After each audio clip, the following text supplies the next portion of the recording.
The early 2000s were a time for epic fantasy tales. In response to the success of Harry Potter and Lord of the Rings, Nickelodeon sought to create a show about action, adventure, legends, and lore, turning to a couple of guys who had cut their teeth on Family Guy and King of the Hill. Alumni of his school was one of the most memorable mascots. Mike DiMartino and Brian Konietzko just wanted to create something, and what they produced ended up as one of the greatest animated shows, with amazing music, animation, major characters, minor characters, locations, creatures, and themes. With such a devoted following that it set the Netflix record for most consecutive days in the top 10 most watched shows. An enduring legacy for a show that is about legacy, not only in its themes, but also in how it respects its Asian influences. It's easy to be skeptical about a show that heavily draws from Asian culture, but was created by two white men. A New York Times column called Avatar a world free of whiteness, which is technically true. The Earth Kingdom is based on China, the Fire Nation's island setting and imperialist tendencies give it a Japanese vibe, the water tribes are based on the Inuit, and the air nomads are based on Tibetan monks. Of course, these associations aren't one for one. There are many other cultural influences and overlap in the designs of these civilizations, but a world free of whiteness is full of issues that are still relevant to almost any society today. Genocide, revisionism, propaganda, censorship, imperialism, sexism. The act that frees Aang is a result of Katara's rage at Sokka's misogyny. The world of Avatar may be fictional, but it is not escapist. It can be understood by almost anyone because our own histories often mirror and repeat. Avatar has some of the best world building because of the genuine love and respect Mike and Brian hold for the cultures they immerse themselves in. They didn't just read about things, they traveled, they took martial arts classes, and collaborated with those to whom those cultures belonged. Take something as simple as writing. The show uses traditional Chinese characters, but the movie resorted to vague Asian-looking nonsense. The world of Avatar borrows from ours, yet remains unique, and we are given the perfect protagonist to experience this world through: a couple of kids who never left home, and a boy who hasn't seen it in a century.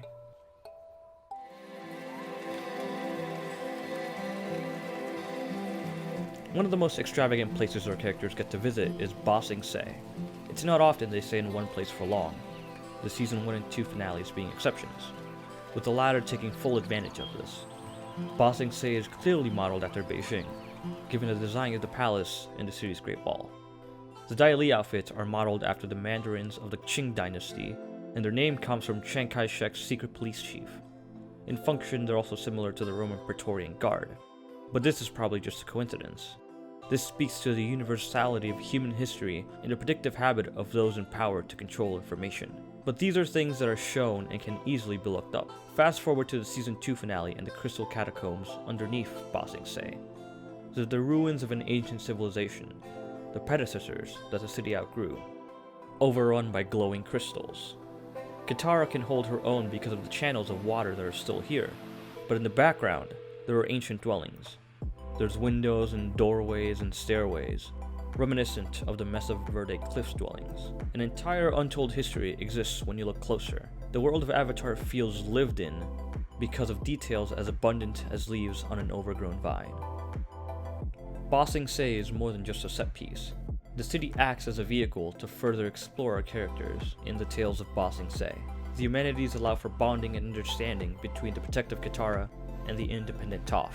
Aang's side adventure is a low-stakes fulfillment of the Avatar's duty to man and to nature. Sokka's attempts to woo girls shows how clever he can be and how quick he is to throw away his talents when things don't go out perfectly. Zuko's story shows his inability to connect with others and be in the present, weighed down by the past and worried about the future. Momo gets a Pixar-caliber short, giving attention to an animal character that most shows would often overlook, and in the parable of Iroh, you see a former hardened general help out those in need, especially those who are least deserving of it, because how could he not? This is the world building of Avatar at its finest. If you manage to look past the main plot, there are untold stories to be found. The world feels lived in, and you get a sense that it existed and served a purpose long before our characters arrived. There's great care to build on our characters outside of the action, taking the time to give depth to characters in Zuko alone, the beach, and even in its recap episode, The Ember Island Players. And you can't discuss Avatar's rich tapestry of characters without also talking about its themes. It's how the characters face adversity and grow that is at the heart of Avatar. At its core, it's about growth, mistakes, and legacy, and you can't talk about any of those without talking about Prince Zuko. If only I could have helped you. One of the often overlooked aspects about Zuko is the spirit that Dante Bosco gave the character. I'm not a voice actor, but it can't be easy to express emotion when your face and your gestures aren't on display. Come on! Strike me! You've never held back before! Avatar has some great special guests and high-caliber voice actors. They modeled Zhao after William Tavington from The Patriot. And who better to voice Zhao than the man who played the blueprint? Dante more than holds his own because he's the perfect casting for Zuko. His upbringing as part of a dance troupe with his brothers gave him a perspective on having great expectations in his youth, and a concept of family legacy and sibling rivalry. He was also part of the East-West Players, an Asian American performance group, and one of whose founders was the voice of Iroh, Mako. Dante recognizes, like Zuko, that his story is his family's story, but he also gets the chance to carry it on how he sees fit.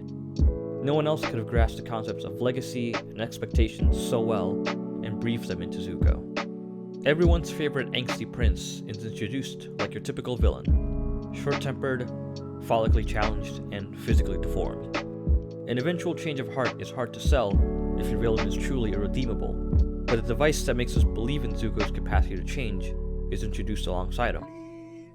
Iroh's Yoda-like demeanor is in stark contrast to the rest of the Fire Nation, and Iroh's patience and wisdom and willingness to believe in his nephew sells us on the good in Zuko before the show puts him on that road.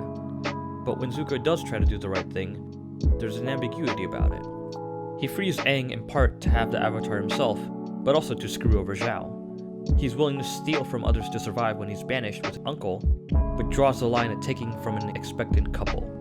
When Iroh is captured by Earth Kingdom soldiers, there are many possible motivations.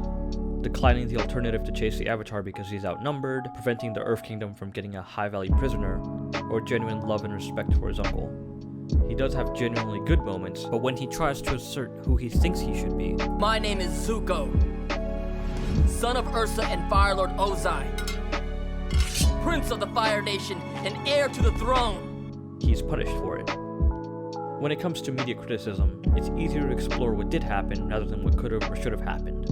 Ideas and fanfics in the abstract don't have to survive other writers, editors, and studio pressure. But one of the greatest things about the Crossroads of Destiny is what doesn't happen. Zuko's imprisonment alongside Katara offers a chance to be free of his scar, but that is only a physical reminder of his pain. The consequences of his actions will be a part of his journey regardless of appearance or status. Later on, he makes the choice to betray Aang, but this isn't a surprise. It's the only choice that can be made at this point, in part because Book 2 acts like Avatar's The Empire Strikes Back, but Zuko hasn't earned this redemption yet. Excellence is a habit, and the only thing Zuko has done so far regarding the Avatar is freeing Appa, and that was under pressure from Iroh. The selfish choice is often the easiest to make, but it's harder when he's been pushed by someone who understands him. Iroh is the son of a conqueror and became one himself, while also competing with his younger sibling, though his exact relationship with Ozai is underdeveloped in the show. His former veracity and one-track mind to pursue success came at the cost of other things in his life. Zhao provides another glimpse at the version of what Zuko can become, ruthless and consumed by ambition. But joining Team Avatar is when we most get to see how Zuko's path has overlapped with other characters. He and Sokka and Katara had their families fractured by the Fire Nation. It is only fitting that the future Fire Lord helps to reunite them with their dad, and bring some closure to the loss of their mother. A duality of red and blue is one of the most fascinating aspects the show uses to explore Zuko. We've seen anyone from every nation be capable of great good and great evil, and for Zuko, this distinction is literally in his blood, by making his great-grandparents Roku and Sozin, who are accompanied by red and blue dragons respectively. In his fever dream after freeing Appa, Zuko's conscience is split into two. Iroh voices a red dragon with reason, and Azula voices a blue dragon with temptation, which is also appropriate for her name. This theme is muddied when Zuko undertakes his more selfish endeavors under the guise of the blue spirit. until he realized that the mask was going to originally be red, but the creators thought he looked too much like a Korean Spider-Man. By far the episode that captures this duality, as well as the ideas of legacy, redemption, Zuko and Aang's intertwined paths, and pretty much every theme in the show, is the Firebending Masters. The Storm is often regarded as one of the best episodes of the show, as it's one of the first to showcase Zuko and Aang as equal and opposite leads, with them being shown as the scared kids that they are when their older masters aren't there to guide them. But the show challenges their perceptions as soon as episode 3. We cheer on Zuko as he duels Zhao, someone who by comparison doesn't seem like the type to spare a village in exchange for the Avatar, as Zuko did an episode earlier. We also fear Aang's terrifying powers. He's a walking weapon of mass destruction. Both are anchored from becoming something worse by the people they love. They've struggled fighting their natures through training, dealt with the weight of expectations at a young age, and early in Book 3 they got what they wanted, to be accepted and to be a nobody, but find an emptiness in getting what they want. During the meeting, I was the perfect prince. The son my father wanted. But I wasn't me. There was no running away from responsibility and legacy. In the Firebending Masters, both have to face their predecessors' legacies. Roku's failures to stop Zozan and Aang's disappearance led to the 100-Year War and the death of the dragons. Zuko's family is responsible for spearheading the assault and hunting the original Firebenders for glory, but the breaks from expectation also help Aang and Zuko. The former's playful spirit, despite being the Avatar, let him see the statues as instructions, and Zuko's rashness, despite being from a disciplined military upbringing, gets the duo trapped and eventually gets them into the hands of the Sun Warriors. The Sun Warrior ruins break from most of the Asian influence of the show, being based in part by Mayan ruins to make it seem truly out of place, and personally it touches upon my own legacy, being from a country whose most famous civilization is one of many that revered the sun. And my own fascination with how primitive cultures are depicted in media gave the only Sun Warriors that get dialogue a resemblance to Chekhov Khan and Chief Tanabok from The Road to El Dorado. Aang's experience in the headband and how the Fire Nation dismisses dancing shows how they disregard their own cultural roots, and how badly firebending has been appropriated, not too different from how Hama perverted waterbending. What was once associated with life and grace is now destructive and dominating. Embracing the roots of firebending, respecting the past, is how Aang and Zuko redeemed themselves. Zuko dancing with Ren, and Aang dancing with Shaw. The Avatar dances with the doppelganger of the former Fire Lord's dragon, and Zuko with that of the former Avatar's dragon, their fates converging once again to fulfill Zozan's dream. The Avatar and the Fire Lord getting to shape the world. For all the things wrong with the live-action Last Airbender movie, M. Night Shyamalan aimed to make it for the fans and not critics. He went through the trouble to recreate moments from the show in live action, but it came with critical missteps. 1. A limiting runtime doesn't allow for the full context and weight of certain moments. No one gives a shit that Zhao dies at the North Pole. It matters because he meets his end at the hands of the spirits he tried to conquer, and because of a moment of undeserved mercy from Zuko. And 2. Shyamalan didn't adapt to the medium. Animation can exaggerate and push the boundaries of reality. No amount of realistic or practical effects can hit as hard as this moment.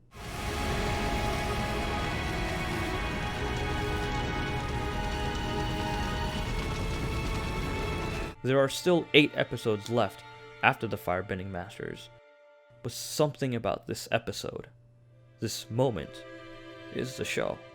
Nickelodeon just wanted to make a show with grand adventure to capitalize on trends.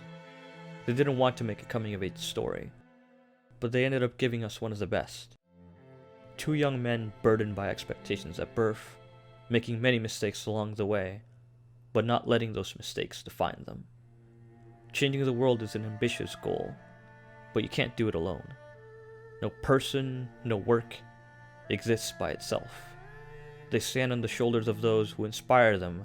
I wonder if I had met you earlier in my lifetime. Do you think that we would have been friends? If we knew each other back then, do you think we could have been friends too? And branches out to those whom they inspire in turn. So go out and really like something. Dig into what inspired your favorite things. Share your enthusiasm for even the most obscure shit that's responsible for the things you love. Because to appreciate the present and create a future, you have to recognize the past. Everything you think you're gonna do in this town, everything you think as a young filmmaker, actor, whatever, writer that you think you're gonna do in this town, actually someone's already done it. There's a lineage of people that have done it. You need to find out where you come from and study it.